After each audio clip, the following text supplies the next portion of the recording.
Bonjour à toutes et à tous, je vous souhaite la bienvenue dans cette sixième partie de ce déchiffrage du numéro spécial The World in 2020, bien évidemment avec une septième symphonie de Beethoven et son second mouvement Allegretto qui nous accompagne, qui est selon lui, bien évidemment, l'une de ses plus belles œuvres, bien évidemment. Belle étude sur le rythme, c'est une musique exceptionnelle. Alors, bien évidemment, nous avons quand même bien avancé dans ce 2020.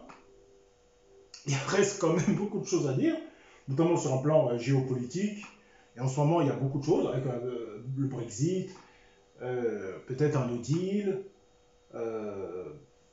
les chefs d'État, les élections aux États-Unis, la Russie. Bien évidemment, alors, comme tout décryptage, déchiffrage, il faut toujours avoir un récit humble. Alors, dans cette sixième partie, je me suis concentré sur le mot Warren, qui m'a particulièrement interpellé, car dans sa structure de cet optotype, qui est découpé en deux syllabes, bien évidemment formant deux mots différents. Donc on est déjà dans une logique polysémique. Formant deux mots, le premier en fin de ligne, la seconde en début de ligne. Sauf si on est sinistroverse, qui est le cas contraire du sens de lecture d'extroverse. Le sens de lecture d'extroverse, c'est le sens classique de gauche à droite. Sinistroverse, de droite à gauche. Bien évidemment, nous avons War et Ren. Évidemment, War, je vais revenir peut-être en septième partie. Si on l'anagramme, on trouve Row. Row, qui peut vouloir dire plusieurs choses en français, comme le mot brut, cru, pur, dans une thématique culinaire. Et puis, bien évidemment, le mot Ren, Run, qui est particulièrement intéressant avec le mot Warren. Parce que Warren, il y a toute une galaxie, si j'ose dire. Il y a beaucoup de choses à dire sur Warren. Et peut-être que je n'ai pas tout dit, mais évidemment, c'est une quintessence, c'est un résumé. Tout d'abord, le mot reine. Bien évidemment, classique sur Wikipédia. Ça veut dire quand même plein de choses finalement. Dans l'Égypte antique, le reine est le nom unique. Dans le confucianisme, reine est la vertu d'humanité ou bienveillance. Reine est la 9e tige céleste du cycle sexagésimal chinois. Pour le prénom français, reine, le xian de Rennes est une subdivision administrative de la province du Hubei en Chine. Rennes est l'abréviation de la commande Rinei, et ça va nous intéresser. Dans l'interface en ligne de commande des systèmes MS-DOS et Windows, Rennes est une chaîne de télévision russe et Ranlong est un biathlète chinois.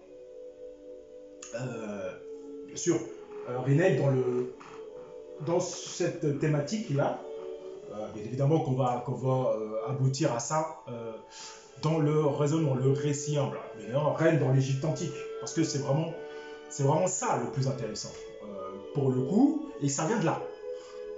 Et l'optotype, le numéro spécial, nous met en avant le mot Rennes, et le découpe avec le mot War, bien sûr. Il faut expliquer d'où ça vient le mot Rennes, le nom de l'Égypte antique sur Wikiwand. Dans l'Égypte antique, comme dans d'autres sociétés anciennes ou primitives, donner un nom, reine, à une personne est lourd de signification. Le nom de l'enfant est généralement donné par la mère à la naissance. Il est choisi en fonction des croyances religieuses locales ou est le reflet de préoccupations familiales plus particulières. À partir de l'Ancien Empire, lors du couronnement, chaque nouveau pharaon se voit attribuer une titulature sacrée composée de 5 noms différents. Mis ensemble, ces derniers constituent le programme mystique du règne. Les noms royaux sont tout naturellement imprégnés d'un fort symbolisme politique et religieux, car ils visent à intégrer le titulaire de la charge royale dans la sphère du sacré. Tout au long de la civilisation, certains aspects sont immanquablement mentionnées dans les titulaires comme la puissance, la compétence, la fécondité, la vitalité et l'harmonie cosmique, la Ma'at. Dans la pensée égyptienne, le nom donne vie à la chose qu'il désigne et le détruire revient à anéantir magiquement son possesseur. D'où l'importance qu'attachent les pharaons au nom qui les désigne et l'acharnement avec lequel ils ont fait marteler ceux des prédécesseurs Oni. On pense aussi à Akhenaton, à Amarna, il me semble, une ville qu'ils ont un peu mise en difficulté. Si on voulait effacer le pharaon, par exemple. Sur Néo Bien-être, pour compléter cette séquence égyptienne très importante, les 9 parties du nom, les 9 parties de l'âme selon l'Égypte ancienne. C'est vraiment la base absolue. Bien évidemment. D'où sont fondées toutes les civilisations que nous connaissons à cette époque, bien sûr. En ce temps sacré, une théorie pensait que l'âme d'une personne était composée de 9 parties différentes, comprenant chacune des aspects très distincts. Les Égyptiens anciens croyaient fermement à cette théorie, ils décomposaient l'âme de cette façon. Le Ren, le Ba, le Ka, le Shuyet, le Djeb, l'At, le Shahu, le Kat et le Sechem. Explication. Le Ren, comme je disais, était considéré comme l'une des parties vitales centrales de l'âme. Il était donné à une personne particulière au moment de sa naissance et vivait jusqu'à son décès. Il en faisait un être à part.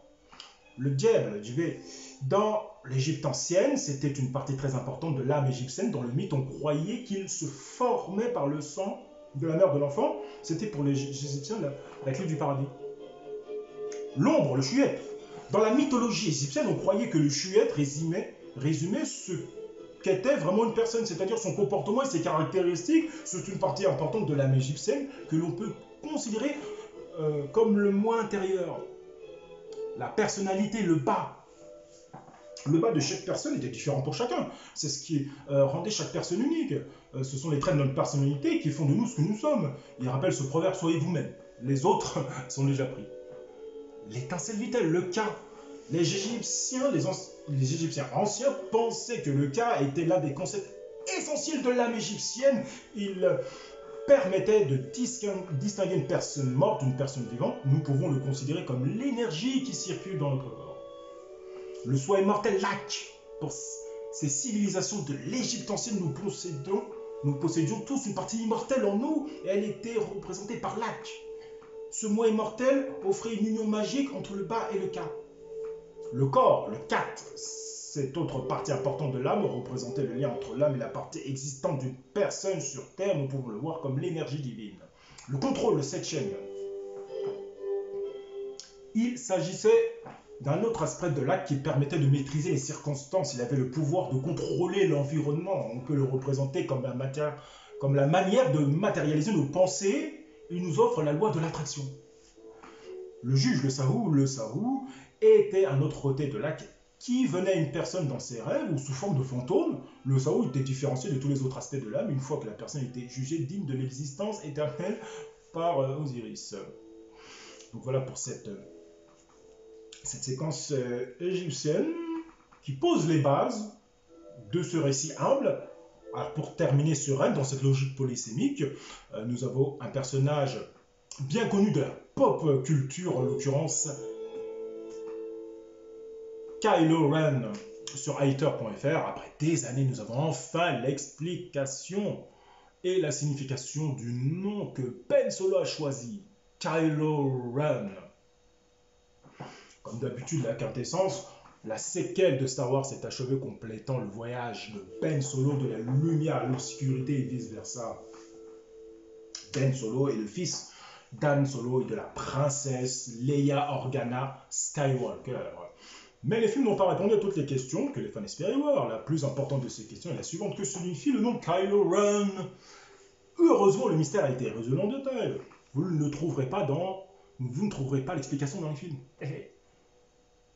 Pour le coup, c'est de l'information avisée. Au cas où les fans de Star Wars auraient manqué le premier numéro, la bande dessinée s'ouvre en fait en présentant Kylo Ren, le chef des chevaliers de Ren.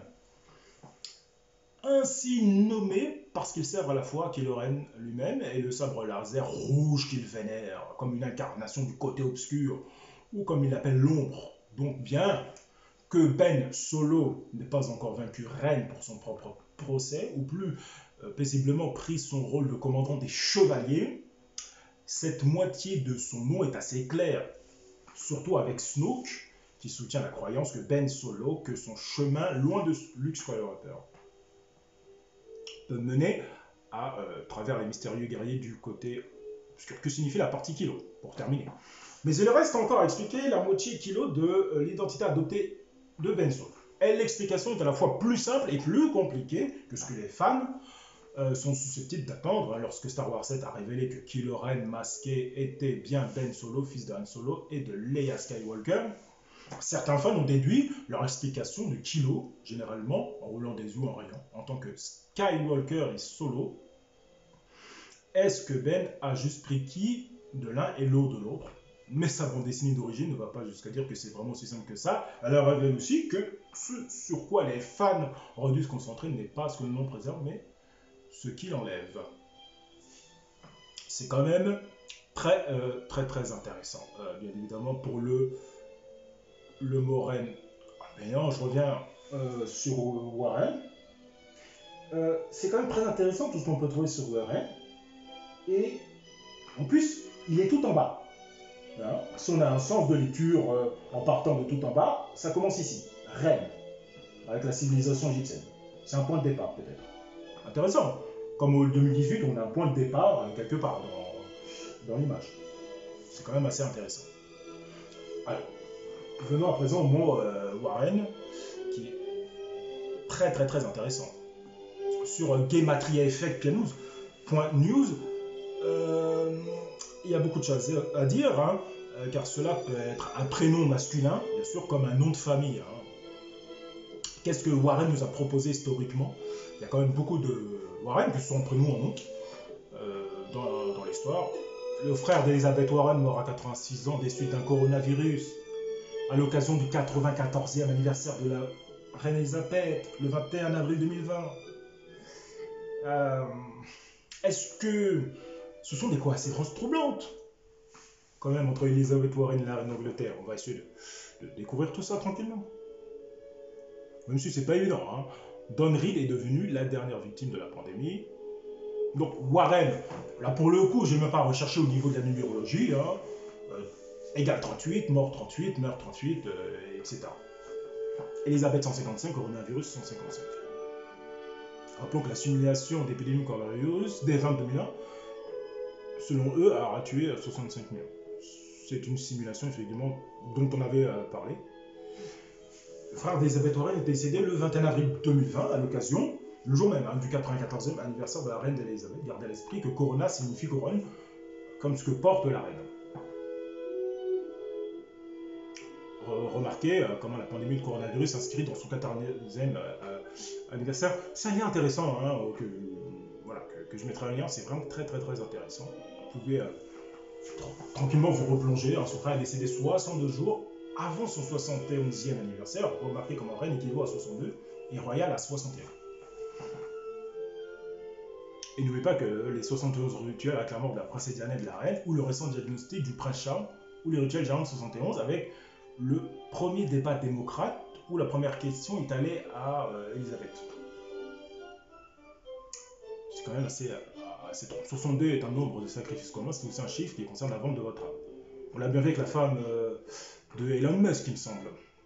Il avait 86 ans, le nombre de sacrifices de sang. C'est quand même assez glauque. Épidémie de coronavirus 86. Remarquez l'article, il mentionne qu'il a été dans l'armée de l'air pendant 19 ans en le reliant à sa mort. Covid-19, reine égale 19. C'est de l'information pure et c'est très important. Pneumonie, la mort survient 197 jours avant l'élection, le 45e. 3 novembre 2020. Effectivement, on a eu un débat il y a quelques jours que j'ai regardé et qui était assez musclé, on va dire. Hein, il est décédé à une date à 45, numérologie, la date où toutes les histoires étaient 45. il est très possible que Joe Biden et Elizabeth Warren soient contre le numéro 45 et Mike Pence le 3 novembre. Compte tenu de l'élection du 3 novembre, comme 113, aujourd'hui le 23 avril, et le 113e jour de l'année dans les années non bissextiles. Donc, la mention des bombardiers B-47 et B-32 est drôle quand on connaît la gamme. Comme nous en discutons depuis de nombreuses années, en particulier depuis le RNC et le DNC de 2016, Trump et Elizabeth sont de parfaits ennemis en nombre. C'est quand même très intéressant. Alors, c'est un article de Zachary Hubbard, voilà. C'est quand même très intéressant. Et puis, il me remercie de l'aider dans cet effort. C'était quand même intéressant à signaler. Beaucoup de Warren sont intéressants. J'ai fait beaucoup de recherches sur les Warren. En essayant d'avoir un récit, c'est pas évident parce que c'est plusieurs Warren différents. Donc, mais ça peut nous aider à comprendre ce qui se passe. Et puis, ce sujet-là des armoiries et des blasons est quand même très intéressant. Qui indique le Warren Lord Vernon, qui indique une certaine ancestralité. Warren Lord Vernon sur armorial.org, c'est quand même très intéressant. Autant qu'il détruit tout, l'homme répond par l'image de Michel Tournier. Warren Lord Vernon est un nom qui est un nom qui s'accompagne d'un blason. L'origine du nom de famille Warren Lord Vernon n'est pas une personnification du hasard, à la vérité. Les Warren Lord Vernon, eux aussi, écrivent l'histoire à l'ombre des grands personnages. Les armoiries Warren, Lord Vernon, ne suffisent pas à expliquer les raisons de votre curiosité. Toute image, dans l'écoulement du temps, symbolise la permanence des Lord Vernon dans l'histoire. Le sceau des Lord Vernon scelle ainsi la charte de la position mortelle et immortelle de cette famille. De l'héraldique, un désastreux préjugé hérité de la Révolution laissa penser que les armoiries étaient l'apanage de la noblesse. Les nobles ne furent pas les seuls à posséder leur blason. Les États, les villes, bien sûr, les provinces, les corporations, les éclasines, etc.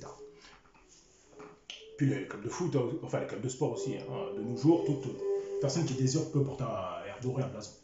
Trop souvent, l'héraldique est considérée comme une discipline dominée soit par des prétentions nobiliaires, soit par des préoccupations symboliques ou ésotériques, soit par effet bling-bling. En fait, le blason permet d'identifier une famille, une personne. En outre, de donner un état civil à de nombreux projets, œuvres d'art, d'antiquité, vaisselle, livres, etc. Tout en les datant, chacun peut découvrir que son nom a laissé un droit d'image qui nous vient de l'Antiquité. Évidemment, on a vu Rennes. C'est pour ça qu'il y a un lien intéressant. On nommait ainsi en droit romain le privilège postulé, ça se fait à l'époque romaine, qui a repris bien évidemment la civilisation égyptienne, à l'origine par les patriciens seuls d'exposer sous la trime de leur maison leur propre image et celle de leurs ancêtres. Dans certains cas, on brisait les images de ses ancêtres et on les jetait à terre pour les fouler aux pieds. C'est ce qu'on fit plus tard pour les armoiries des nobles pendant la Révolution française. Alors quelques rudiments de l'héraldique, juste le premier paragraphe sur Dardel Info. Il y a plein de choses intéressantes, comme un coup de couleur qui nous rappelle le 2018. Bien évidemment, voilà. C'est des liens intéressants pour des recherches, de la culture, tout simplement. C'est quand même vraiment très intéressant. Là, on voit les pays, la France moderne, l'Angleterre, Pologne, l'Angleterre, les ornements extérieurs avec les explications. C'est vraiment très didactique comme site. Très rapidement sur l'héraldique, avec la série Game of Thrones, bien évidemment, qui explique bien toute cette séquence. L'héraldique date du Moyen-Âge, il s'agissait à l'origine de reconnaître sur le champ de bataille ou lors des joutes. Puis on a aussi le thème guerre, war, aussi, c'est intéressant. Comme les soldats portaient le plus souvent des armures leur dissimulant le corps et le visage, ils prirent l'habitude de montrer sur leurs boucliers et sur des bannières des couleurs vives arrangées en dessins faciles à reconnaître. L'héraldique et la science, ou plutôt l'art des blasons, on trouve sur internet de bonnes pages de détails sur le sujet et bien évidemment ils donnent quelques bases. C'est quand même très intéressant. Alors voici un autre Warren, pour le coup en patronyme, qui a peut-être un lien avec Lord Vernon, c'est possible pour le coup, et sa biographie est plus qu'édifiante quant à certains projets actuels, qui sont bien détaillés sur jewishvirtuallibrary.org. Ça c'est pour le coup c'est quand même très explicite, c'est implacable. Et derrière Warren, on a des projets. Et c'est quand même très très très intéressant. C'est Crantier, j'espère que vous allez bien voir. Euh, Officier de l'armée britannique, commissaire, voilà, c'est Sir Charles Warren, 1840-1927. Officier de l'armée britannique, commissaire de police et archéologue. Warren est entré en service dans les Royal Engineers en 1857. Il a effectué une enquête de Gibraltar de 1861 à 1865 et a mené des fouilles à Jérusalem de 1867 à 1870 en collaboration avec Jérusalem de 1867 à 1870 avec la Palestine. Condor. Il a publié les résultats de l'enquête sur l'ouest de la Palestine que Condor avait achevé en 1881. Warren a également mené une enquête sur le sud de la Transjordanie.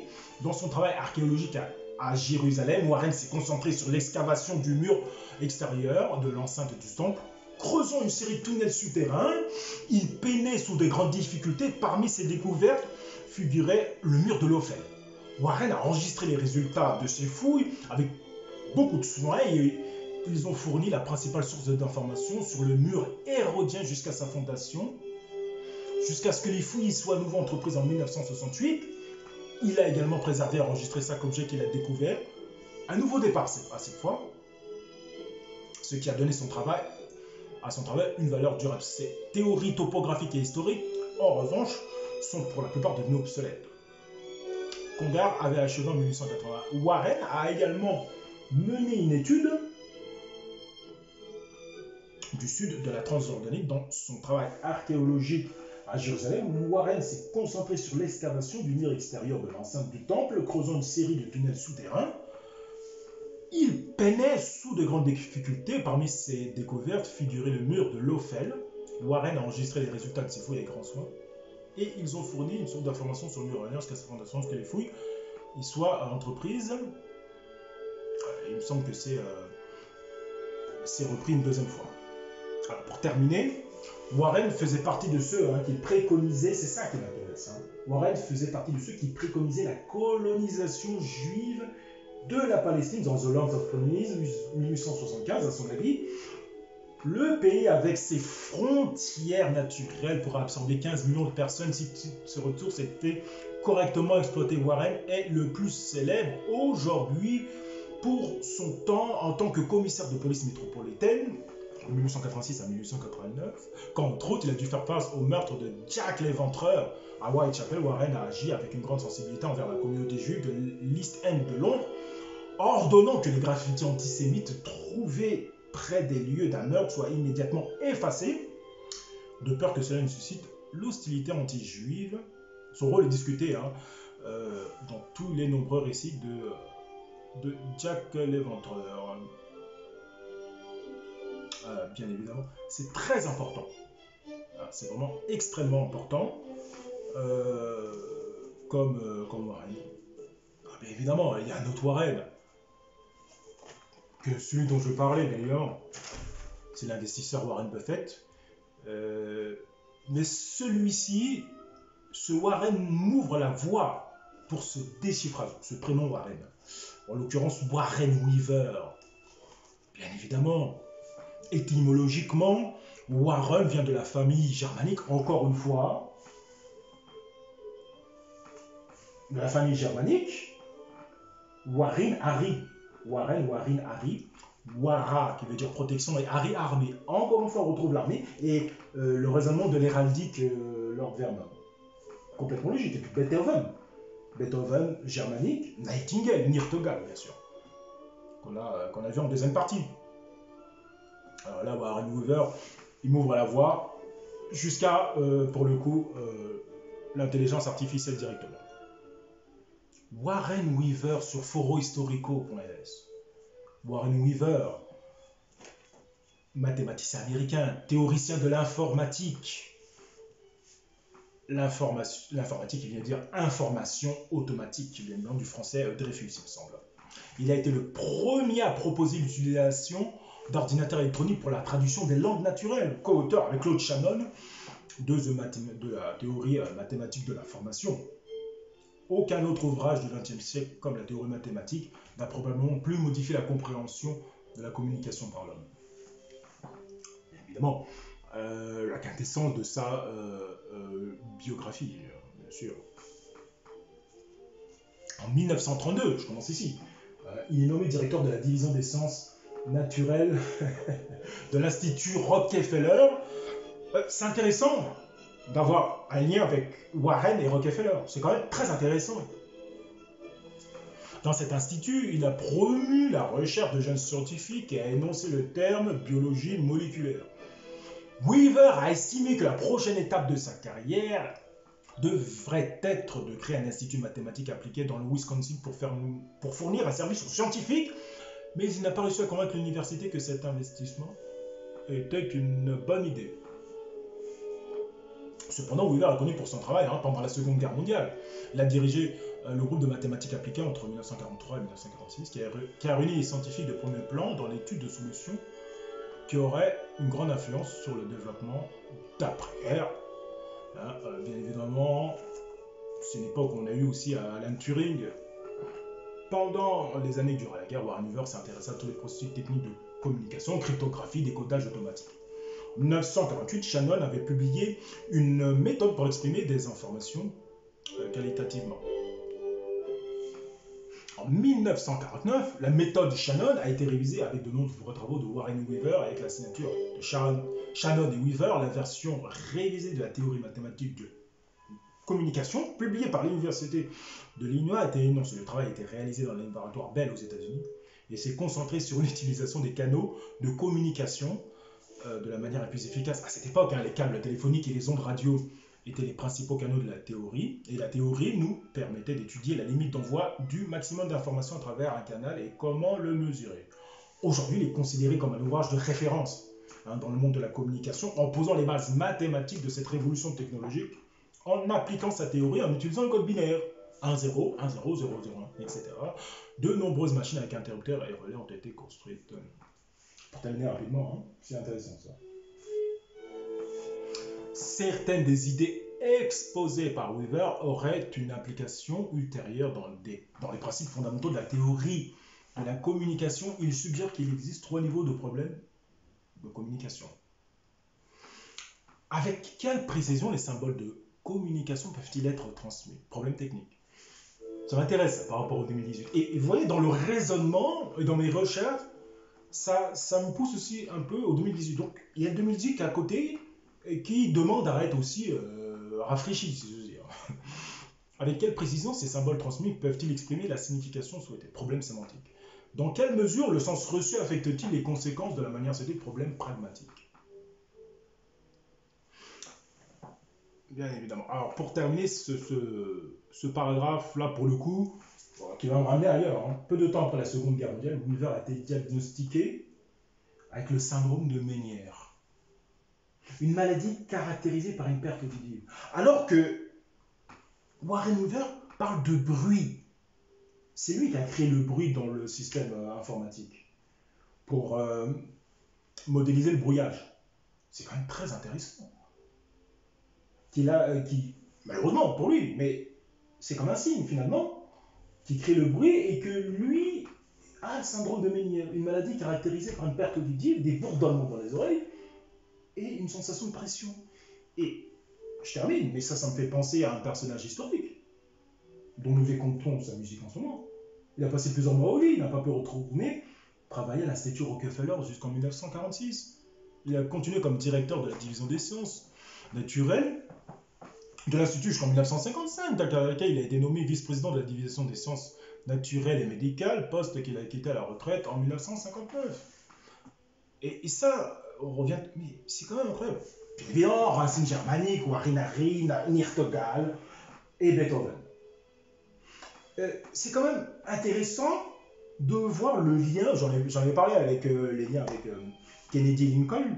Là aussi, c'est intéressant, le phénomène de surdité qu'on a et les travaux historiques que ces personnages historiques ont eu par rapport à la notion de bruit. Pour le coup, pour Beethoven, c'est un artiste de musique, donc c'est finalement incroyable, finalement pour lui, qu'il a ces problèmes de bruit. Alors, il a composé cette 7e symphonie avant, il me semble que ces problèmes de surdité arrivent, et on voit quand son problème de surdité est arrivé, on a vu, on a l'impression qu'il y a eu plus de rythmes, c'était peu, notamment la 9e symphonie, etc. Et que ces dernières œuvres étaient beaucoup plus l'Ode à la joie, qui est exceptionnelle aussi. Alors, bien évidemment, ça aurait été compliqué dans une vidéo de lecture comme celle-ci, mais là, pour le coup, c'est ça aussi les recherches. Les recherches, c'est aussi de trouver des liens dans The Economist et de voir qu'effectivement, Warren Weaver et Beethoven, il y a un lien dans l'acoustique et qui ont eu les mêmes problèmes. C'est quand même assez incroyable.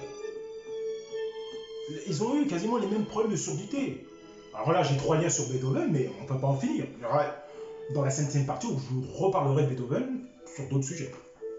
Par rapport à d'autres œuvres, mais là, il y a un lien intéressant à faire. lvbeethoven.fr. Hein. Lorsque Beethoven annonce à surveiller ses crampes, hein, vraiment, désolé. L'une des particularités les plus surprenantes de Ludwig van Beethoven est qu'il était sourd. Comment un musicien, un compositeur peut-il... Bien évidemment, juste, je reviendrai après sur Warren Weaver, qui est le récit de cette vidéo.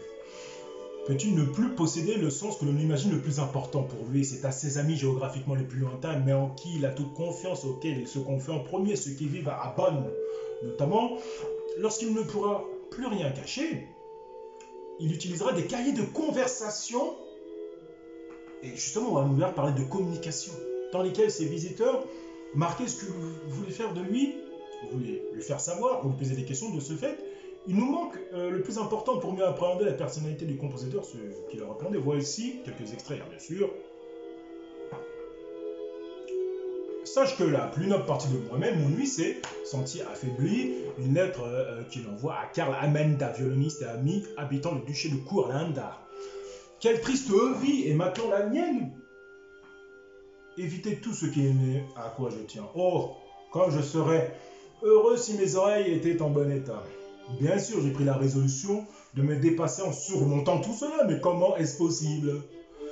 Ce que je t'ai dit de mon nuit, je te prie de la garder tout à fait secret, de ne le confier à qui que ce soit. Un autre extrait de Beethoven à Franz Gerhard Wegeler, ami de Bonn et médecin, qui viendra à Vienne et se mariera avec Eleonore von Browning. De 1801, depuis 3 ans, mon ouïe est toujours devenue plus faible.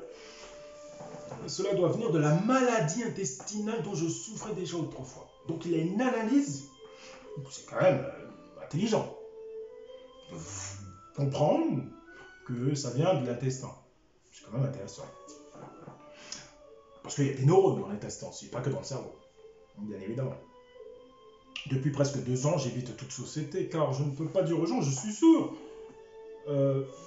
Si j'avais n'importe quel autre métier, cela serait encore possible, mais dans le mien, c'est une situation terrible. Dans la conversation, il est supposant qu'il y ait des gens qui ne l'aient jamais remarqué, comme j'ai très souvent des distractions. On met tout sur leur compte. Quand on parle doucement, j'entends à peine. Oui, j'entends des sons, mais pas des mots. Et d'autre part, cela m'est intolérable dès qu'on crie du bruit. Bien rapidement, hein, nous savons que le talent de Beethoven ne diminua jamais face à l'importance croissante de sa surdité. Mais quelle est son origine? Aucun spécialiste de la surdité n'existe à l'époque, hein, tout reste à découvrir. Alors si nous ne le saurons jamais avec la certitude, voici tout de même quelques avis. Un Dr. Wayne pratique l'autopsie le 27 mars 1827. Bien que l'original de son contredit ait été perdu, une copie a été conservée. Et voici un court extrait. Le cartilage de l'oreille apparaissait de grandes dimensions, de forme irrégulière. La fossette scaphoïde et surtout le pavillon étaient très vastes et avaient 1,5 fois la profondeur habituelle. Et là, on a un extrait du cahier de conversation, de communication de Beethoven quand il était sourd. Très intéressant. 100 ans plus tard, le docteur Marrage évoque la surdité de Beethoven lors de la séance de l'Académie des sciences du 9 janvier et 23 janvier 1928, ainsi que le 2 décembre 1929. Il estime que la surdité de Beethoven est due à une labyrinthite d'origine intestinale. Alors Beethoven avait des nuits déjà. C'est quand même intéressant. C'est-à-dire une liaison de l'oreille interne, selon le docteur Marrage, qui a étudié les lettres de Beethoven, les bourdonnements et autres bruits ont commencé à se faire entendre. Dès 1796, la surdité commence dès 1798 et Beethoven a perdu 60% de son ouïe en 1801. En 1816, la surdité est complète. Donc, cornet acoustique de Beethoven, hein, fabriqué en 1813 par Johann Nepomuk Maelzel. Donc, voilà pour cette séquence sur Beethoven. Bien évidemment, ce document exceptionnel sur Classic News, sur l'année qui lui est consacrée, hein, la saison qui lui est consacrée en 2020. Évidemment, ça, ce premier paragraphe synthétise son parcours, et on voit assez bien, j'espère, de Hugo Pabst. C'est vraiment très intéressant. Sur la prochaine partie, la 7e partie, je vais parler de Beethoven, plus par rapport à War, etc. Par rapport à la symphonie de Tokyo, du Japon, la symphonie de Seattle, etc. Il y a quand même plein d'autres choses par rapport à Beethoven. Mais là, on pose les bases. On pose les bases de Beethoven, et ça m'intéresse de faire le lien avec Warren Weaver, comme ça me... c'est intéressant, comme ça me désengorge, si j'ose dire, la 7e partie. Dossier de Beethoven, 250 ans de naissance de Beethoven, l'anniversaire du plus grand compositeur romantique, avec Berlioz, puis Wagner, évidemment, sera célébré tout au long de la saison 2020, mettant en avant le génie de la forme symphonique, le chercheur, l'expérimentateur, dans le cadre du quatuor à cordes, sans omettre la puissance de son invention dans le genre concertant, concerto pour piano, pour violon, leader et sonate pour piano, seul ou un dialogue avec violon, violoncelle, le génie de Ludwig van Beethoven, né en 1770, nous fêtons les 250 ans, mort en 1827, accompagne lui l'essor du premier romantisme quand à Vienne se disperse l'héritage de Haydn, qui deviendra son maître fin 1792, et de Mozart, quand Schubert aussi s'intéresse, mais si différemment au genre symphonique et chambriste, venu tard à la musique, génie tardif, donc n'ayant rien composé de très convaincant avant ses cantates écrites à 20 ans, en 1790, Beethoven, avant Wagner, incarne le profil de l'artiste messianique, ça m'intéresse, venu sur terre tel un élu sachant transmettre un message spirituel à l'humanité. Et oui, cette chanson qu'on revoit dans les films, et puis d'autres, oui, c'est un message à l'humanité. C'est très clair. Le fait qu'il devienne sourd accrédite davantage la figure du solitaire maudit, habité et rongé par son imagination créative. Pourtant, l'homme, su par la puissance et la sincérité de son génie, par l'intelligence de son caractère pourtant peu facile, à séduire et cultiver les amitiés et ses rencontres, se montre souvent décisif pour l'évolution de sa carrière et de sa reconnaissance. Pour souligner combien le génie de Beethoven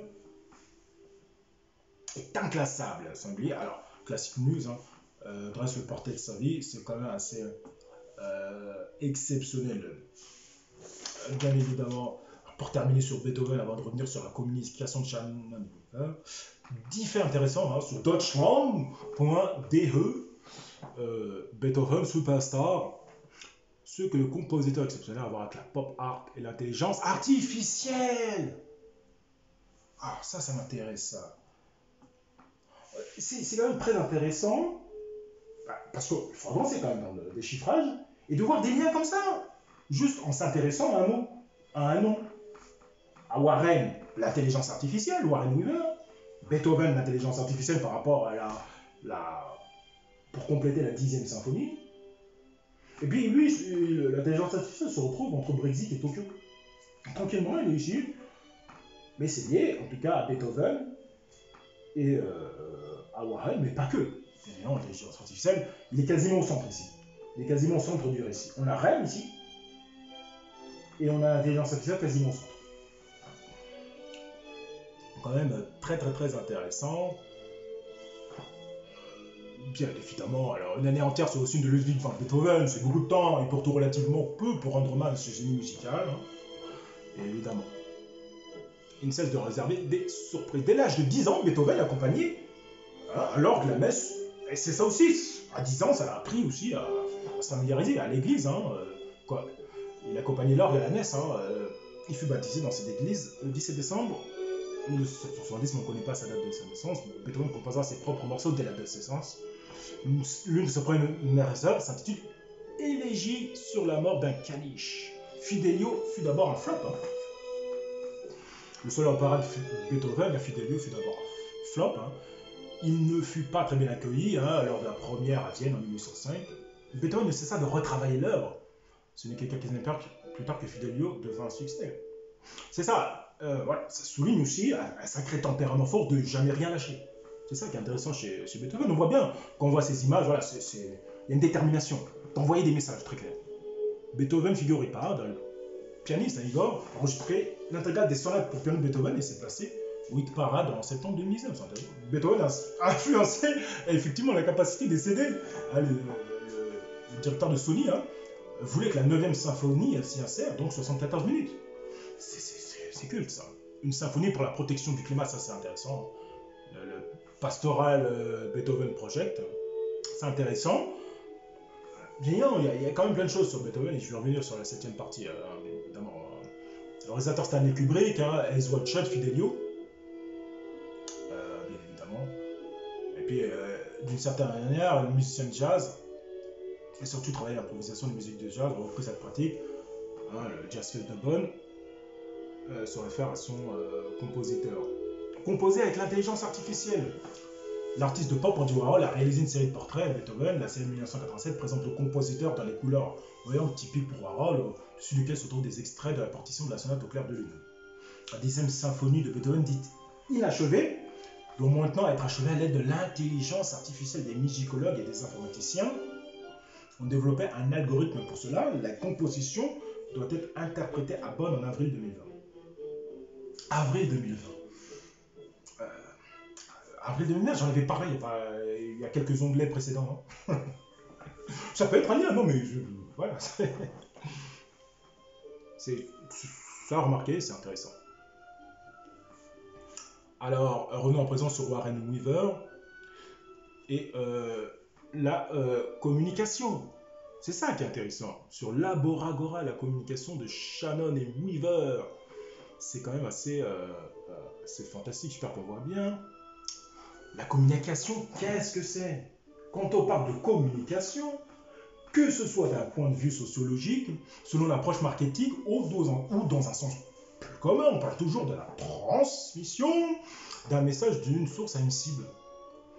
Donc, la source, par exemple, par rapport au 2018, on est la cible. Pas forcément que ce soit nous la cible. C'est pas forcément. On envoie des images, avec des couleurs, avec un certain ordre. Celles-ci peuvent être une personne, un groupe de personnes ciblées ou non. Avec l'évolution des technologies de l'information et de la communication, la place des machines comme interface en complexifie le procédé. Aussi, le schématiser permet de mieux se représenter les dimensions sur lesquelles on peut agir pour améliorer cette communication. Le modèle Shannon et Weaver, avec ce fameux bruit créé par Warren Weaver. Warren Weaver, syndrome de Menière, Ludwig van Beethoven, qui a le même souci. Je reviens pour revenir labyrinthique. Voilà, c'était ça que je cherchais, labyrinthique et syndrome de Menière. C'est pas la même chose, mais on est toujours dans le même domaine auditif. Avec la source, qui émet le message, un signal codé, canal, récepteur, destinataire. Bien évidemment. Alors,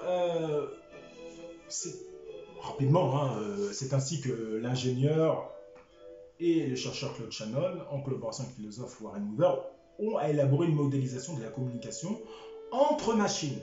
Leur modèle était alors purement consacré à des considérations mathématiques à des fins militaires. Lors de la Seconde Guerre mondiale, le but était de découvrir dans le code ennemi les parties chiffrées du signal. Warren Weaver a ainsi introduit la notion de bruit dans la communication pour schématiser le phénomène de brouillage. Donc c'est quand même très important. Alors, bien évidemment, on parle d'Alan Turing par rapport à la machine Enigma, mais l'introduction de la notion de bruit est quand même très très très important. Bien évidemment. Alors, c'est un onglet très très très important. L'histoire et enjeux du logiciel libre. C'est sur april.org. C'est quand même très très très important. Parce que là on rentre dans le dur, si j'ose dire. Qu'est-ce qu'un ordinateur?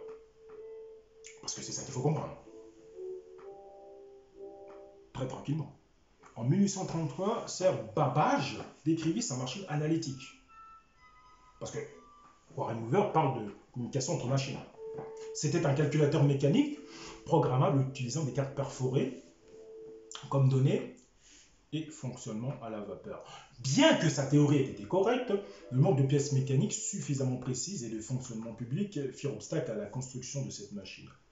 Ada Lovelace, née à Londres en 1815 et morte en 1852, a participé aux travaux de Charles Babbage. Elle a compris les possibilités de calcul formel et imaginé des machines qui puissent produire de la musique. Elle est considérée comme la première programmeuse du monde. Durant la Seconde Guerre mondiale, les Allemands utilisaient une machine nommée Enigma pour coder leurs messages et empêcher les Alliés de les lire. Il s'agissait d'une sorte de machine à écrire qui transformait les messages grâce à un système complexe de roues crantées. Pour décoder ces messages, les Polonais puis les Britanniques fabriquèrent des machines à calculer nommées bombes électromécaniques. Mais c'était plus des calculatrices que des ordinateurs, utilisant le principe de la force brute. Le premier véritable ordinateur date aussi de cette époque et s'appelait Colossus. Il fut conçu pour casser le code de la machine de Lorentz, utilisée par les hauts dignitaires nazis. Les 10 machines Colossus furent détruites après la guerre pour que leur fonctionnement reste secret. C'est pour ça que je cite souvent Alan Turing. Un ordinateur est un calculateur dont on peut modifier le fonctionnement par un programme. C'est ça qui est important. Un ordinateur est un calculateur dont on peut modifier le fonctionnement par un programme, c'est-à-dire par une suite d'instructions simples. Après la guerre, les Américains commencèrent à concevoir des ordinateurs à base de tubes à vide très fragiles et gourmands en énergie. Ils furent remplacés par des transistors à partir des années 60. Transistors, il me semble, créés par Nikola Tesla, il me semble. En 1946, l'ENIAC est le premier ordinateur entièrement électronique. Il avait été commandé en 1942 par l'armée américaine afin d'effectuer les calculs de balistique. Il pesait plus de 30 tonnes, occupait 72 mètres carrés et consommait une puissance de 160 kW. Le SAGE, que nous connaissons aujourd'hui, était un système d'interception des bombardiers soviétiques utilisé par l'ANORAD. Les plus gros ordinateurs furent construits pour lui. Et bien évidemment, qu'est-ce qu'un logiciel? Et je reviens ensuite sur Laboragora pour terminer. Qu'est-ce qu'un logiciel? Et je reviendrai après sur le logiciel libre, puis Richard Stallman, qui est quand même l'antithèse de Bill Gates. Quand même très intéressant, c'est très très important. Qu'est-ce qu'un logiciel? Un logiciel est un ensemble de programmes qui permet à un ordinateur ou à un système informatique d'assurer une tâche ou une fonction en particulier. Exemple, logiciel de gestion, de relation client, logiciel de production, comptabilité et gestion de prix. On distingue en général dans un système informatique la partie matérielle, l'ordinateur et ses périphériques, et la partie logicielle, immatérielle. Les programmes écrits sur le disque dur. Le logiciel est un bien immatériel, mais surtout, c'est un bien non viral. C'est-à-dire qu'il ne s'use pas. C'est un bien dont la consommation par un individu donné n'empêche pas d'autres consommateurs d'en jouir simultanément. Quand même très important. Alors bien évidemment, je termine sur la communication de masse et le feedback. Dans l'approche marketing, on s'intéresse particulièrement aux moyens d'améliorer la communication pour être plus persuasif auprès d'un maximum de récepteurs et avoir une publicité plus efficace, par exemple. Dans ce sens, le modèle de Laswell semble plus adapté. Qui dit quoi, par quel canal, à qui et avec quel effet. Il nécessite cependant de maîtriser la notion de masse. Cependant, ce type d'approche considère souvent la communication comme une relation autoritaire, centrée sur la persuasion et donc sur la communication unilatérale de l'émetteur vers la cible, considérée comme simple récepteur. Elle manque donc souvent de considérer la notion de ressenti. Le ressenti du récepteur, le feedback. Autrement dit, on voit le récepteur comme un émetteur potentiel. Effectivement, vos feedbacks, vos commentaires sont très importants. Donc effectivement, la notion de feedback, bien évidemment, est très intéressante. Pratiquement, le feedback traduit l'idée de la notion de réaction du récepteur dans la communication. Très clairement. C'est quand même très intéressant. Alors, c'est ça par rapport au 2018. Quel est notre feedback? Quel est nos ressentis? Ils envoient une information. Quel est notre feedback? C'est C'est ça, quel but dans le 2018? C'est ça qui m'intéresse, moi. Qui me trouble. Bien évidemment, justement, la communication me fait penser au 2018. Et ce questionnement est aussi suivi d'un article du site Medium. .com, parce que justement, la communication, ça me ramène au 2018. Et oui, c'est peut-être par rapport à ça, Warren. C'est intéressant. Bien évidemment, hein, cette langue sans lettres est-elle l'avenir de la communication globale? Le locos, même si vous n'avez jamais rencontré Yukio Hotta, vous connaissez certainement sa création la plus célèbre. Les concepteurs du symbole international des issues de secours. Yukio Hotta, captivé par les symboles, il leur a consacré sa vie et il devient plein d'énergie lorsqu'il en parle. Le symbole de sortie de secours du professeur Hotta est recommandé et reconnu dans le monde entier. Mais l'œuvre de sa vie est bien plus ambitieuse. Tout un langage de symboles. Et ça me plaît par rapport à 2018. Donc il rêve pourrait être la lingua franca du XXIe siècle. Le nom de ce langage est Locos, Lovers Communication System. Et vous voyez le lien? Ça me fait penser à Lovelace. Il n'a pas fait exprès, mais ça fait penser à la première programmeuse du monde, Ada Lovelace. Très intéressant. Le nom reflète son espoir que les lecteurs et les écrivains communiqueront aussi facilement que les amoureux. Le Locos est un espéranto visuel conçu pour être intuitif et facile à comprendre et destiné à être une langue appartenant au monde entier. Quel langage pour le 2018? Qu'est-ce que ça nous dit? Le professeur Hotta a commencé à concevoir Locos en 1964. J'ai le sentiment que son dévouement au projet vient de la joie de créer. Locos est un monde invitant à habiter un monde de cœurs souriants, de symboles charmants et d'une simplicité élégante. Donc là, on voit à peu près les cités, le lit, voilà, ça pense au 2018, tout ça, et musique par rapport aux beats. Alors c'est à l'envers. Beats avec un B, justement, mais ça vient là. C'est intéressant, ça. C'est une méthode de communication pour dire musique. Et quand on voit le beat, enfin la marque, je suis désolé de parler de marque, mais ça fait penser à ça. Vous voyez, c'est quand même très intéressant. Après, on a les classiques, ces symboles peuvent être combinés. Mais non, par rapport, comme je disais, le beat, c'est musicien, pilote, docteur, etc. Ou différents types de lieux. Hein, avec l'œil qui regarde, donc théâtre, shop, etc. Exit, comme le 2018. La signification des symboles pour des choses comme livres ou bibliothèques peut généralement être devinée, mais il est impossible de concevoir des symboles évidents et universels pour des concepts abstraits comme choses ou pensées ou temps. Néanmoins, le Locos dispose d'un système simple et logique pour représenter des idées abstraites.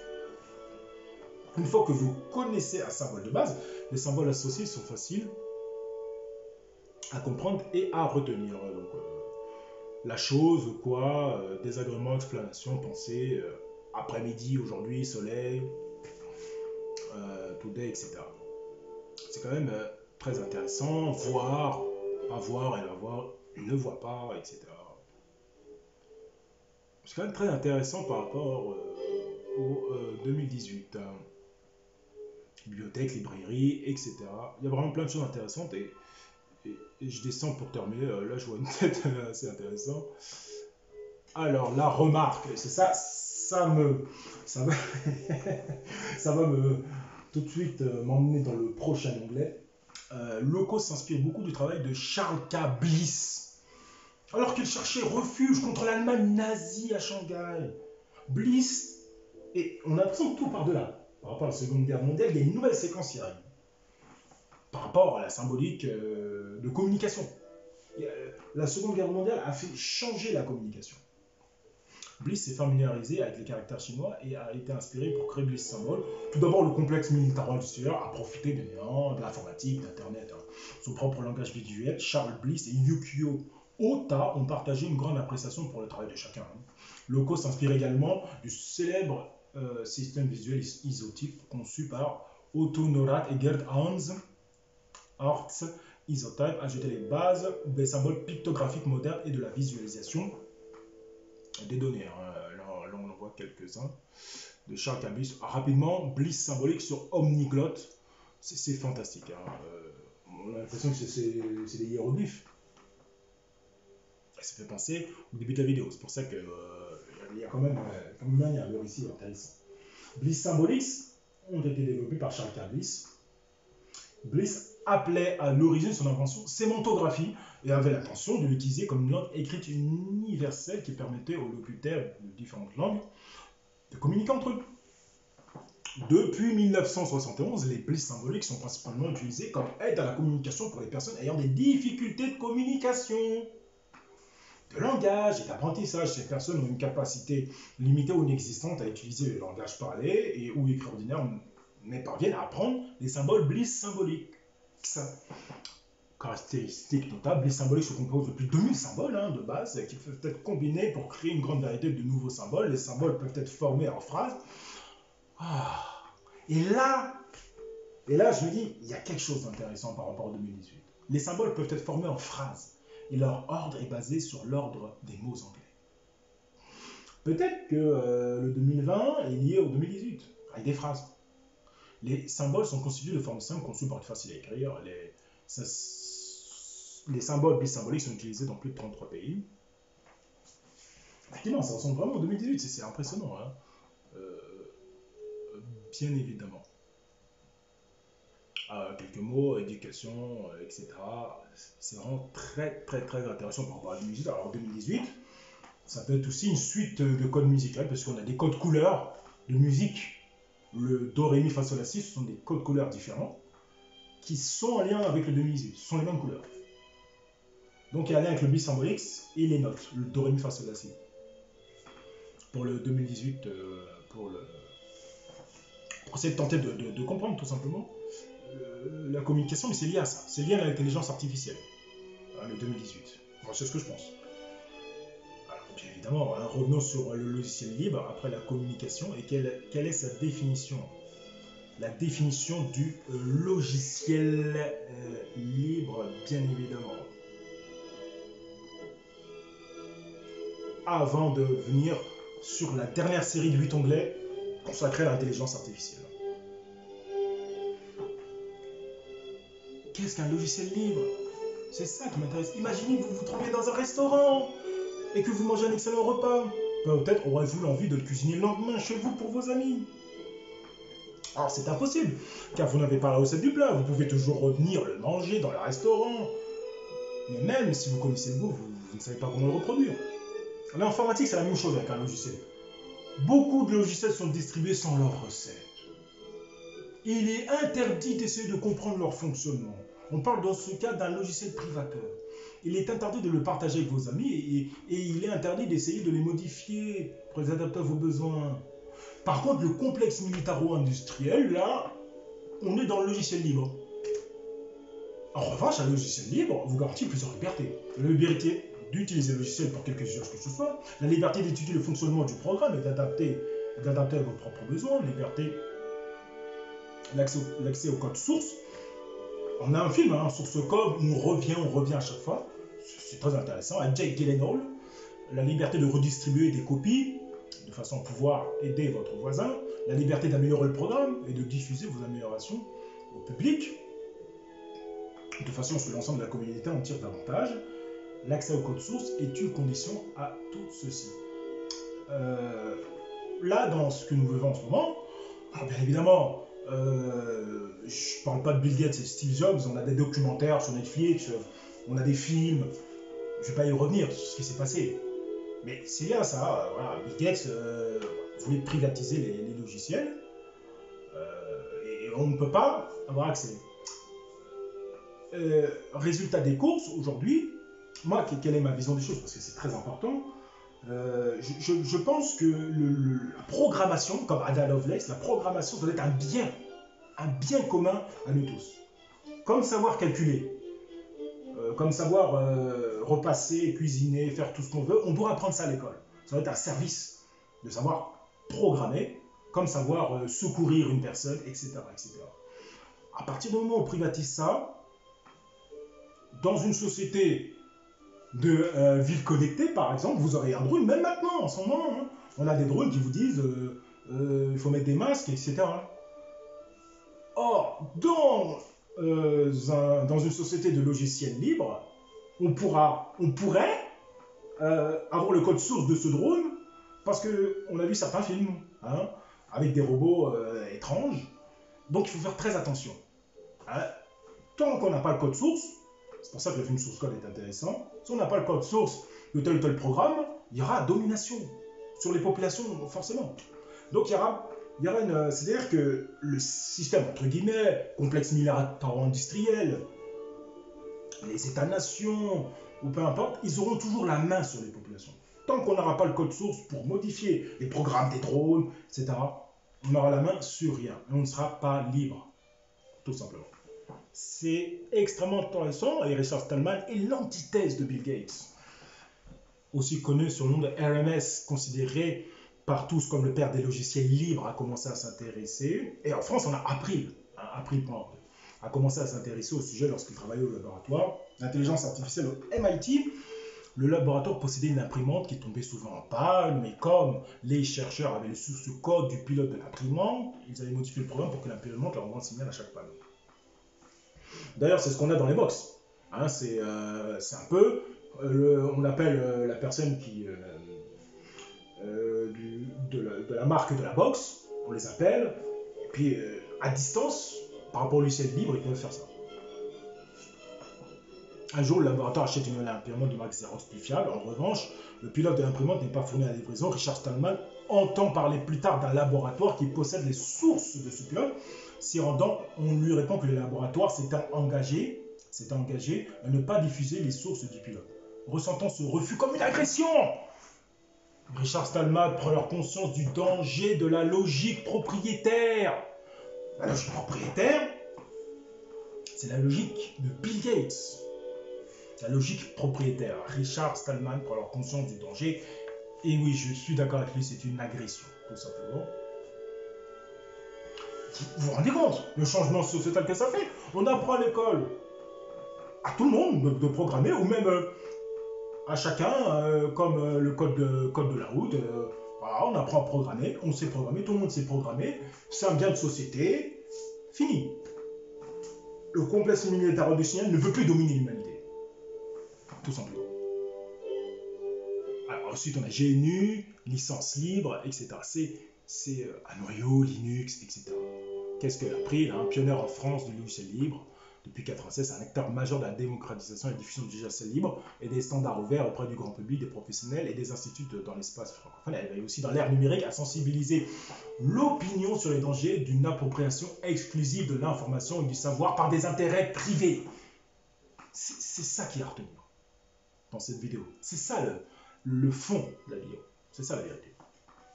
Alors bien évidemment, pour prolonger le plaisir, 8 onglets sur l'intelligence artificielle. Bien évidemment. On ne peut pas se quitter comme ça. On ne peut pas se quitter comme ça sans parler de la télé. Attention, parce que l'intelligence artificielle, c'est lié au complexe militaro-industriel, la guerre froide. On a un jeu vidéo qui va sortir sur la guerre froide aussi. Déconseillé, bien évidemment, au moins de 18 ans, bien sûr. Mais ça sort cette année. Et il faut avoir un raisonnement. Les choses ne sont pas dues au hasard. C'est quand même très intéressant. Et important. Alors, la dernière séquence, bien sûr, sur l'intelligence artificielle et les 7 derniers onglets, pardon. Le 8e onglet, c'est la symphonie. Pour terminer, Forbes.fr, classique. Hein. Intelligence artificielle, 700 ans d'histoire. Intéressant. Forbes France vous propose 700 ans d'histoire. Je ne les relis pas à la première page parce qu'il y a d'autres onglets qui vont très très bien expliquer l'intelligence artificielle de manière très didactique à Forbes.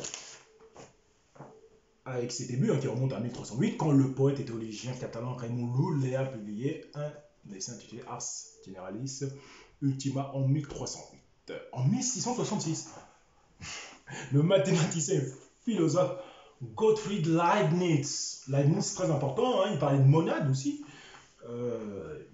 c'est quand même ces travaux très volumineux, très intéressants. Publie Dissertatio de arte, de l'art combinatoire, et suit Lull en proposant un alphabet de la pensée humaine.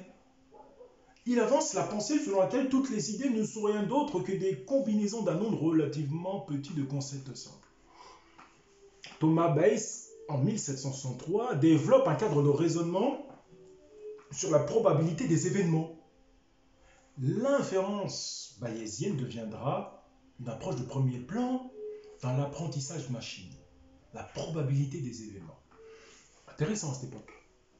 Notamment par rapport au film Prédiction qui est sorti il n'y a pas longtemps, qui est revenu, bien évidemment. Prédiction avec Nicolas Cage, réalisé par Alex Proyas. C'est un film très très intéressant par rapport aux événements et aussi à la vidéo précédente des économistes sur l'effet domino. Et surtout, toujours, que ce soit pour les films Greenland ou d'autres films catastrophes, toujours une humanité qui n'est pas prévenue. Toujours, elle subit. Elle subit la catastrophe d'une information gardée par les sociétés privées. Tout simplement, c'est ça la vérité. George Boole défend l'idée que le raisonnement logique pourrait être mené de la même façon que la résolution d'un système d'équation gardé par les sociétés privées pour mieux maîtriser l'humanité. Intéressant. Ah, Nikola Tesla, lors du salon de l'électricité au Madison Square Garden, fraîchement terminé, Nikola Tesla fait une démonstration du premier navire radiocommandé du monde. Le bateau était équipé, comme Tesla décrit, d'un esprit emprunté. En 1914, l'ingénieur espagnol Torres y Quevedos présente la première machine qui joue aux échecs. Elle est capable de faire mat avec tour et roi contre roi isolé sans aucune intervention humaine. En 1921, l'écrivain tchèque Karl Čapek introduit le mot robot dans sa pièce de théâtre Ruhr, Resume universel robot. Le terme robot est dérivé du mot robota qui signifie travail. Voilà ça. Et déjà, on a déjà une imprégnation dès l'origine du mot de ce qui va se passer dans les usines plus tard. Udina Radio Control, une entreprise américaine d'équipement radio, fait circuler une automobile sans chauffeur et guidée par radio dans les rues de New York. Sorti du film de science-fiction Metropolis, il met en scène un robot doublé d'une jeune paysanne qui déclenche le chaos dans Berlin en 2026. C'est le premier robot dépeint dans un film. Il inspira par la suite le look art déco de, si j'allais dire CP3, c'est un genre de basket. C'est 3 épisodes dans Star Wars. Makoto Nishimura construit Gaku Tensoku, mot japonais pour apprendre des lois de la nature. Le premier robot produit au Japon, il pouvait modifier ses expressions faciales et bouger les mains de la tête au moyen d'un mécanisme à air comprimé. Et effectivement, il me semble qu'on a une voiture à air comprimé aussi, on a une voiture qui tourne à l'eau aussi. Et ça c'est... là, à partir du moment où dans les années 30 on invente ça et que, voilà, je vous ai parlé de Thomas Edison, Nikola Tesla, voilà, on est dans une logique capitaliste où, très clairement, c'est pas une voiture qui va tourner à l'air comprimé, les entreprises privées ne gagnent rien. Voilà. Warren, est-ce ma culotte? Encore Warren? Celui-là, je l'avais pas vu venir. Un logical calculus, calcul logique des idées émanantes dans l'activité nerveuse, ils discutent de réseaux de neurones artificiels simplifiés de la façon de leur faire exécuter des fonctions logiques et simples. Cet article deviendra une source d'inspiration pour les ordinateurs fondés sur les réseaux neuronaux, et plus tard pour le deep learning. Dans ce cas, ils imitent le cerveau selon leur expression consacrée. Edmund Berkeley, dans Les cerveaux géants ou des machines qui pensent, écrit récemment, on a souvent entendu parler d'étranges machines géantes qui sont capables de traiter des informations à grande vitesse et avec talent. Ces machines ressemblent à ce que serait un cerveau s'il était constitué d'appareils de câbles au lieu de chair et de nerfs. Une machine peut traiter de l'information, elle peut calculer, conclure et opérer des choix, elle peut faire des calculs avec de l'information, par conséquent une machine peut penser. Donald Hebb publie l'organisation du comportement et théorie de neuropsychologie. Il propose une théorie selon laquelle l'apprentissage serait fondé sur des conjectures parmi les réseaux de neurones et la capacité des synapses à se renforcer ou à s'affaiblir au cours du temps. Programmer un ordinateur pour jouer de Claude Shannon est le premier article publié sur le développement d'un programme informatique du jeu d'échecs. Alan Turing publie Informatique, machine et intelligence. Il y propose le jeu de l'imitation qui sera appelé plus tard test de Turing. Donc voilà pour cette première page, et puis là on va tout de suite sur la naissance et l'histoire de l'intelligence artificielle de Frédéric Furst de upicardy.fr. Il y a beaucoup de pages, hein, comme d'habitude, la quintessence. C'est quand même très important. Très important de comprendre cette séquence, si ça veut bien avancer. Bien évidemment, il y a quand même beaucoup d'onglets, c'est assez lourd. Bien évidemment, au niveau du processeur.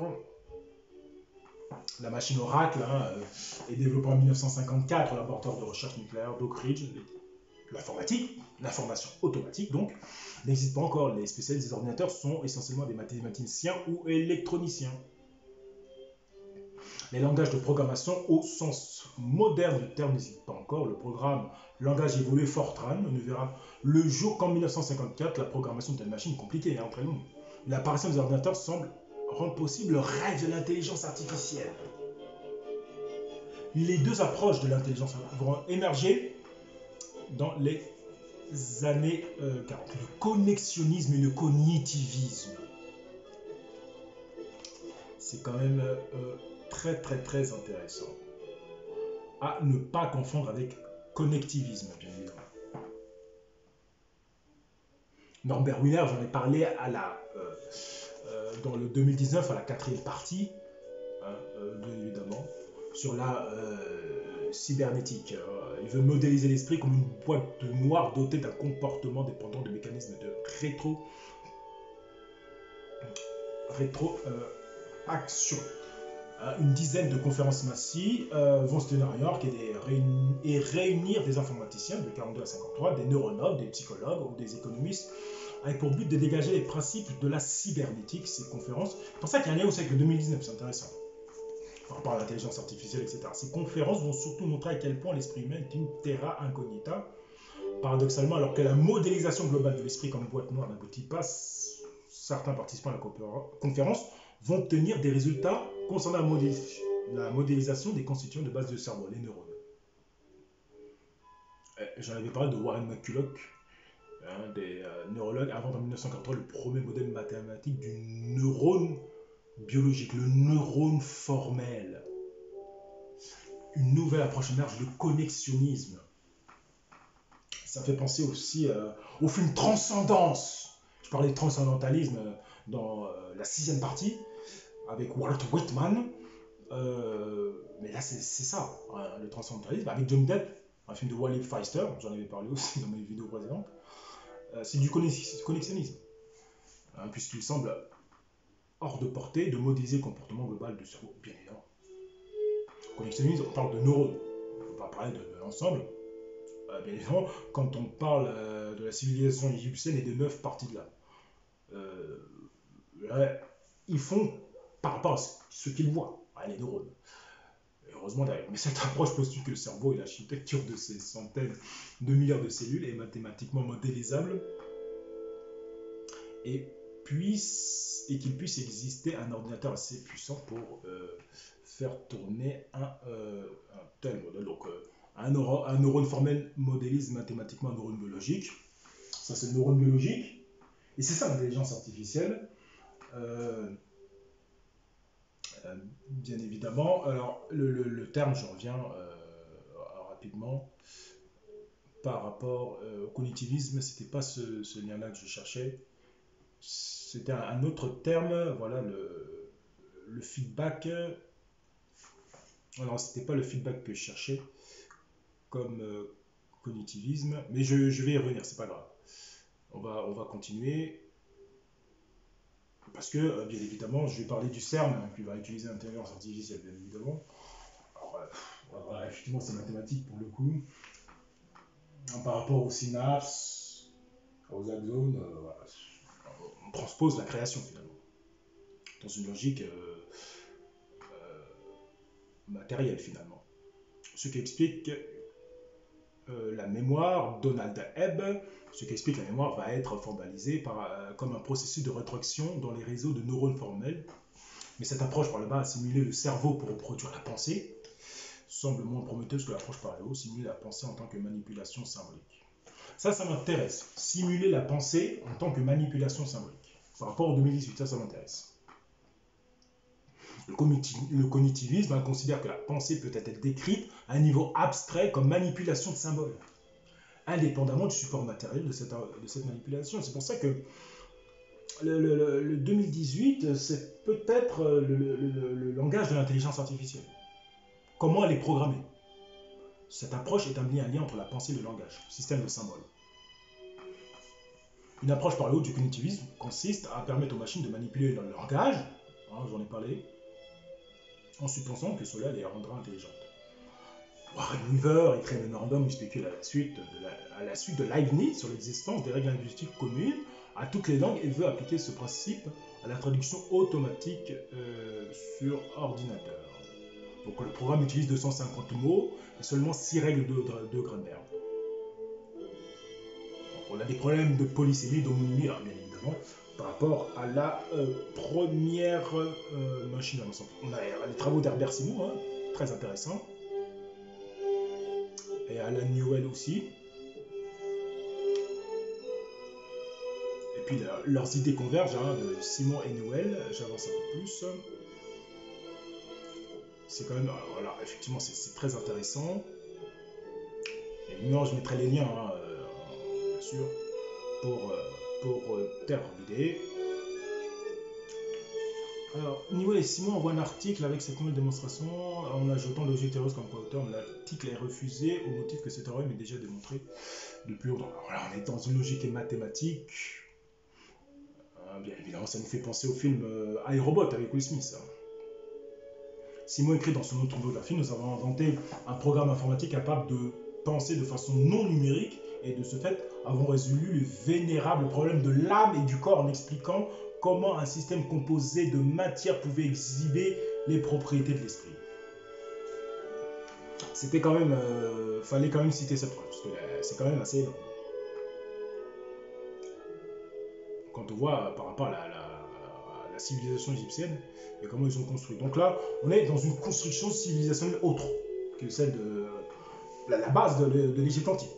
Civilisation romaine, occidentale, partout. Voilà. Donc là, il y a une autre base civilisationnelle qui est en train de... C'est ça que... Après la Seconde Guerre mondiale. Donc c'est pour ça qu'on en parle de War. Et là aussi, effectivement, John McCarthy aussi, hein, très intéressant. Là, on a Shannon, bien sûr, hein, j'en avais parlé. Bien évidemment. Alors, pour terminer, la machine pensante. McCarthy, pour terminer, propose le terme d'intelligence artificielle pour désigner la nouvelle discipline, hein, qui va connaître son âge d'or durant les 15 années qui suivent. Puis voilà, on a Isaac Asimov, et Philippe K. Dick au niveau de la littérature et du cinéma. Bien évidemment. Alors, après cette revue historique qui nous explique les bases, comment s'applique à l'entreprise? Car selon moi, comme je disais, on doit nous apprendre à l'école comment programmer, comment calculer. Bien évidemment. Alors, c'est malheureux, hein, puisque là, je relate l'évolution de l'intelligence artificielle inter-entreprise, inter-nation et à l'intérieur du complexe militaro-industriel. Voilà. C'est vraiment ça le problème. Je ne sais pas si on voit bien, mais c'est quand même dommage. Vraiment. On ne prend pas part, on est là, on est dans des smart cities, tout connecté, c'est pas audible ça. Désormais, les acheteurs, les vendeurs, et les gens ne voient pas ce qui arrive. C'est quand même bien dommage.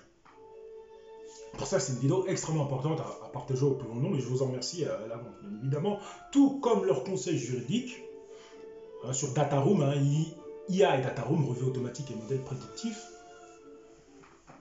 Désormais, les acheteurs et vendeurs, tout comme leur conseil juridique, confient leurs tâches à bas coût et nécessitant peu de compétences spécialisées à des prestataires externes triés sur le volet. Objectif, réduire la part des process en phase de due diligence, c'est-à-dire des vérifications nécessaires, pour rester connecté concentré sur les enjeux de chaque opération, fusion et acquisition, MA. Dès lors, l'intelligence artificielle offre des perspectives nouvelles, par exemple quant à l'analyse et à la classification automatique des données, telles que les clauses et contrats. L'idée est que chaque partie n'ait qu'à consulter les rapports aussi constitués pour se focaliser sur le deal, faire sur les ajustements nécessaires, valorisation, négociation et adapter sa stratégie. Alors, pour terminer ce paragraphe, mais les ingénieurs, tout comme les acteurs de la finance et de l'économie, voient encore plus loin. Ils testent déjà des solutions allant au-delà de la seule automatisation. Ces solutions visent non seulement à renforcer toujours plus de positions de chaque acquéreur-vendeur, qui plus est, il s'agit de modéliser un nombre toujours plus important de données pour établir des schémas prédictifs émis dans le cadre de chaque fusée. Ces schémas sont les résultants de millions, voire de milliards de calculs effectués de manière autonome par la machine. Voilà, c'est le terme que je cherchais, hein, sur la base de données multiniveau, multilingue et multiforme. C'est pourquoi l'apprentissage profond, tu parlais de ça, de deep learning par rapport au CERN, permet dès à présent à l'intelligence artificielle de générer une valeur ajoutée inédite pour les utilisateurs de Data Room, et ce n'est là qu'un début. Sur Silver Economy, vraiment une approche de ce qui se passe. Un autre Warren, en l'occurrence l'investisseur, le fameux Warren Buffett, qui trouve de l'espoir envers l'intelligence artificielle. Et c'est un lien quand même intéressant, parce qu'il y a quand même une certaine, un certain résumé des économistes du domaine. C'est intéressant comme lien vraiment à avoir. Ma citation préférée, hein, sur les prévisions de Warren Buffett, qui connaît peut-être mieux les marchés que quiconque, les prévisions peuvent en dire long sur le prévisionniste, ils ne vous disent rien sur l'avenir. J'ai donc trouvé de l'espoir dans les réponses de GPT-2, un modèle de langage à grande échelle non supervisé. En termes simples, un robot intelligent de la Silicon Valley. Sans tous les préjugés humains, le GPT-2 fait 3 prédictions. Pardon. Il y aura beaucoup de turbulences dans l'économie mondiale. Il y aura des changements majeurs en Chine. Le président Donald Trump sera battu aux élections. C'est ce que nous verrons. Le 10 avril 2020, avril encore, au moment où j'ai écrit ceci, il est difficile d'être en désaccord avec les premières prévisions du robot. Les perspectives de l'économie mondiale sont probablement plus incertaines aujourd'hui qu'elles ne l'étaient 2 mois avant la crise financière de 2008. L'intelligence artificielle se révélera également correcte sur la Chine, alors que le peuple chinois n'apprend plus sur la façon dont le Parti communiste chinois a géré l'épidémie Covid-19 et que le monde se rend compte qu'il a été maintenu dangereusement dans l'obscurité. Il pourrait y avoir de grands changements en Chine. J'espère au moins que les dirigeants chinois verront le danger venir, le danger de revenir au despotisme de l'ère des morts. GPT-2 a fait déjà mieux que les experts de The Economist, mais ne réussira pas le sans faute. Je pense que cela se pourrait le 3 novembre.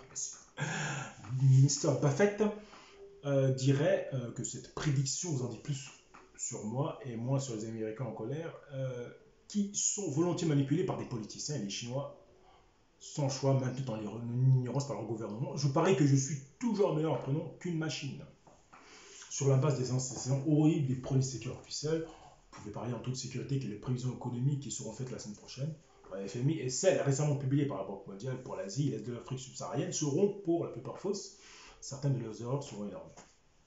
Cette fois, le monde s'en portera mieux. Alors, bien évidemment, l'intelligence artificielle nous ramène tout droit vers l'exposition universelle de Dubaï, Expo, qui devait se tenir cette année, hein, mais qui aura lieu d'octobre 2021 à mars 2022 dû à la pandémie. Mais non, ça m'intéresse, ça me fait avancer à 1 seconde près. Bien évidemment, ça c'est intéressant, le Expo. Bien évidemment que je le retrouve, il est là. Le Expo qui est là. Expo et SDGs, qui sera le dernier lien, qui est un lien avec l'intelligence artificielle. Bien évidemment, le Expo de Dubaï, c'est vraiment la présentation d'une civilisation basée sur l'intelligence artificielle. Dubaï 2020. L'exposition universelle. Chaque exposition universelle vise à promouvoir le progrès humain de façon durable. L'Expo 2020 Dubaï a pour ambition de connecter les esprits, construire le futur. Elle durera 6 mois, du 1er décembre, du 1er octobre 2021 au 31 mars 2022. Connecter les esprits. C'est du connexionnisme, ça. Voyons. Un événement mondial. Depuis le milieu du 19e siècle, les expositions universelles ont contribué à faire émerger des solutions innovantes face aux grands défis mondiaux. Elles sont organisées par le BIE. Le BIE est l'organisation intergouvernementale incarnant l'engagement de ses 170 États membres pour l'encadrement, la promotion et le développement des expositions internationales. Le BIE supervise 4 types d'expositions internationales. Les expos universelles, spécialisées, horticoles et triennales dès 1000 années. Les expositions internationales sont des événements mondiaux axés sur la recherche de solutions face aux défis de l'humanité, invitant à explorer un thème donné de manière participative et immersive. Donc là, on voit le chantier à Dubaï. thèmes et ambitions. Chaque exposition s'articule autour d'un axe qui lui est propre. Le thème d'Expo est connecter les esprits, construire le futur face aux enjeux de la croissance urbaine dans les pays émergents. Comment le numérique peut-il offrir des solutions durables? Pour y répondre, les 192 pays participants ainsi que 25 millions de visites sont attendus. Export 3 sous-thèmes essentiels. Opportunité, libérer le potentiel des individus et des communautés à être des acteurs d'un avenir meilleur. Mobilité, promouvoir une circulation plus intelligente et plus efficace des personnes, des biens et des idées, tant physiquement que virtuellement. Durabilité, évoluer en harmonie avec le monde dans lequel nous vivons et le respecter afin de garantir un avenir durable pour tous au moment où l'humanité fait face à un double défi, celui d'une population croissante et d'une diminution des ressources naturelles. Donc là on voit à peu près comment ça va être. L'expo, Dubaï a accueilli un record de 16 millions de touristes, c'est 104e place. Dubaï occupe la 2e place mondiale en termes de foires et de centres d'affaires après Paris. Et c'est ça qui m'intéresse. Le site de l'exposition donnera vie après sa fermeture à un nouveau quartier, District 2020, une ville intelligente de 100 000 habitants. Voilà. Bien connecté à la 5G, bien connecté à l'intelligence artificielle, dans du pur connexionnisme. Ça me fait penser au film District 9, bien sûr, avec Charles de Copley. Bien évidemment. Ça sera donc en mars 2022. C'est quand même assez intéressant. On devrait contribuer à plus de 30 milliards de dollars de l'économie entre 2013 et 2031. Selon combien le gouvernement de Dubaï a dépensé plus de 40 milliards de grands projets d'infrastructures liés à l'expo, y compris une nouvelle ligne de métro de 2,9 milliards de dollars. Voilà, encore 2 derniers onglets, une sur le CERN et une dernière sur les SDGs. Comment ne pas parler du CERN quand on parle de l'intelligence artificielle, bien sûr. Au CERN, l'intelligence artificielle aidera à relancer l'accélérateur. Donc, selon Nikola Tesla, un esprit emprunté aidera à relancer l'accélérateur. Membre de l'équipe de développement des futures intelligences artificielles du CERN, Sofia Vallecorsa a obtenu son doctorat en physique des hautes énergies à l'Université de Genève avant de poursuivre son parcours aux États-Unis. Elle a répondu à mes questions en marge de la conférence co-organisée lundi 24 juin à Genève par l'association GVA2. Pourquoi c'est important? À l'arrêt depuis décembre 2018, l'accélérateur à particules du CERN, le Large Hadron Collisionneur, est en travaux. L'objectif est d'en améliorer les performances et la puissance. Prévu pour le printemps 2021, ce redémarrage nécessitera le développement d'une intelligence artificielle, notamment pour le projet Atlas. En quoi consiste le projet Atlas? Il s'agit d'un détecteur de particules capable de repérer l'ensemble des particules que l'on connaît déjà dans le modèle standard de la physique, mais l'espoir est surtout de détecter de nouvelles particules que l'on ne connaîtrait pas encore. En comparaison, le LHCb, l'un des autres détecteurs de LHC, est plus précis, mais il permet de travailler sur une variété de particules plus faibles. Pourquoi mettre de l'intelligence artificielle, un esprit emprunté dans le LHC? Aujourd'hui, nous avons déjà à traiter une quantité importante de données. Nous n'y arrivons pas, des algorithmes nous aident déjà à sélectionner les signaux les plus pertinents. Mais de ce fait, nous analysons que 1% des données avec le risque qu'au sein des 99% rejetés, des informations importantes soient perdues. Lorsque les travaux seront finis, la masse de données va considérablement augmenter. À l'horizon 2025-2026, il devrait y en avoir 100 fois plus. Le deep learning, l'apprentissage profond, méthode d'intelligence artificielle que nous utilisons, permettra de traiter davantage de données et plus rapidement. Nous procédons également à des simulations numériques que nous comparons aux données expérimentales. En misant sur l'intelligence artificielle, là aussi, nous gagnerons en rapidité. Alors, bien évidemment, le Sustainable Development Goals de l'ONU, le SDGs, l'intelligence artificielle au service du bien social, qui est juste à côté d'Expo. C'est ça qui est intéressant. Et donc, il y a un lien par rapport à l'intelligence artificielle pour terminer.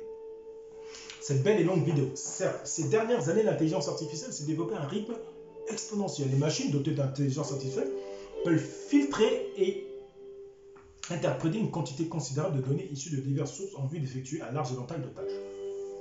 À titre d'exemple, il est possible de recourir à l'intelligence artificielle pour analyser des images à haute résolution fournies par des satellites, des drones ou des scanners utilisés en médecine.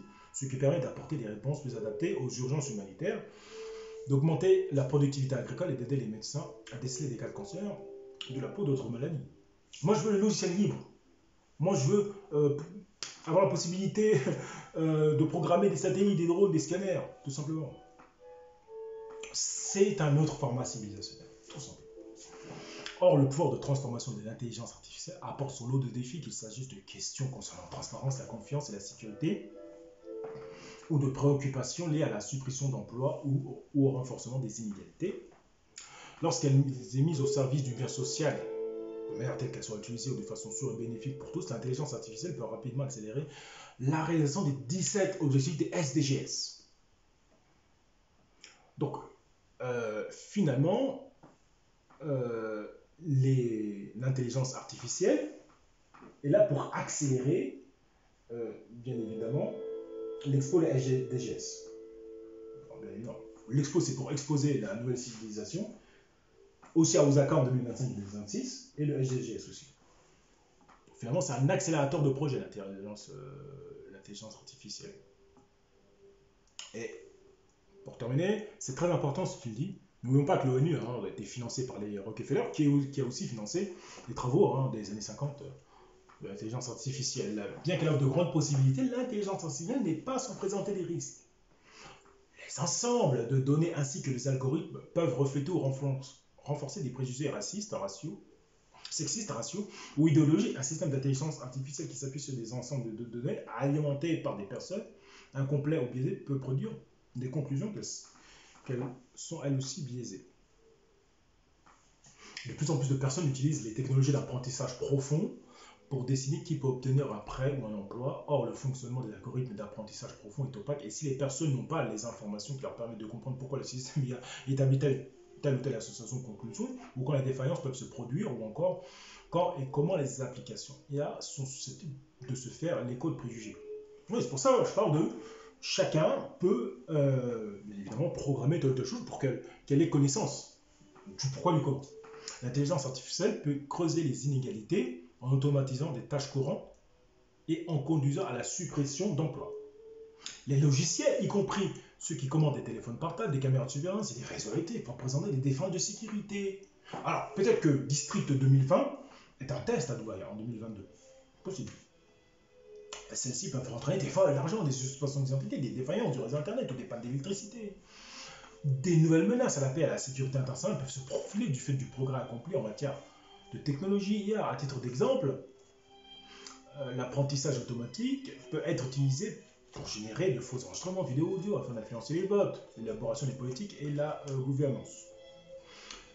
Donc, c'est une vidéo très importante qui est évidemment qu'elle est longue, elle est construite, solide, elle a partagé au plus rond, c'est synthétisé quand même.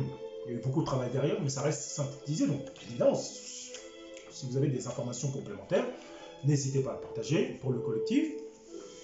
Si vous avez aimé la vidéo, un pouce levé. Le économiste 2020, en fait, c'est très long. On a une 7e partie, je pense que je vais faire 2 parties. C'est très long. Parce qu'il faut revenir sur l'intelligence artificielle et sur Beethoven, avec le climat, la géopolitique, la biodiversité. Donc on n'est pas sorti de l'auberge, mais j'enchaîne tout de suite. J'ai déjà quelques onglets pour la 7e partie, donc on va enchaîner rapidement, ça va arriver vite. Donc merci aussi pour vos abonnements, merci pour le partage, pour vos commentaires, bien sûr. Oui, ces 8 derniers onglets, c'était un plaisir supplémentaire pour vous. Merci à vous de m'avoir suivi jusqu'au bout. Vraiment, un grand merci. Et à la prochaine.